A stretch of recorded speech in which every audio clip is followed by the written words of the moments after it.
Hey, good afternoon. Welcome back to 10 of the Ice Pavilion here on the first intermission report. Nico Horning alongside Gino Antamarino. And Gino, stepping off the ice for just a couple of minutes, there's a lot of players here at Tenedy today that have come from international locations, and that's what both head coaches have taken pride in, is their assistants being able to recruit these players. As head coach Michael Sisti said for Mercyhurst, who you can see a lot of those players coming from other locations outside the U.S., he doesn't care where they're from, but if they're a good fit and happy to be a part of the program, they'll fit right in at Mercyhurst. Absolutely, Nico. As you can see, 10 players from Canada, 3 from Sweden, 1 from Finland, Austria, Hungary. So Mercyhurst is getting a bunch of different players from all over the place, and you hit the nail on the head. It's all because of the recruiting that Mercyhurst has and bringing in players from no matter where they are. And a few of them had a chance to represent their national team. As you can see, 5 players right there from the Lakers, starting out with Sophia Young from Sweden, along with Tia Johansson, also from Sweden.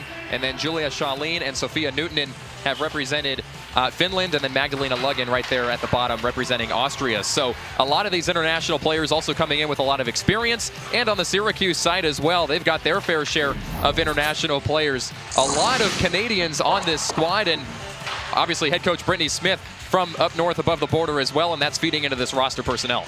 Yeah, 14 players from Canada on this Syracuse team, 1 from Austria, 1 from Finland, and another from Czechia. So not as many, different places being represented for Syracuse in terms of comparing them to Mercyhurst, but definitely a fair share of international players for the Orange as well.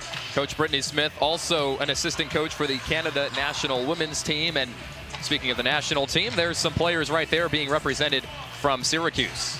Yeah, and so like you just said about what head coach Michael Sisti said for Mercyhurst, that allows so much more of experience and leadership coming into the program, because they've already played at such a high level that college hockey is not really a step up, but more of a lateral move. And so that's just allowing them to be more comfortable at making that jump to college hockey. Well, we'll see how the rest of the game plays out, and a lot of these international players here on the second game of a back-to-back this weekend here in Syracuse. Second period action coming up.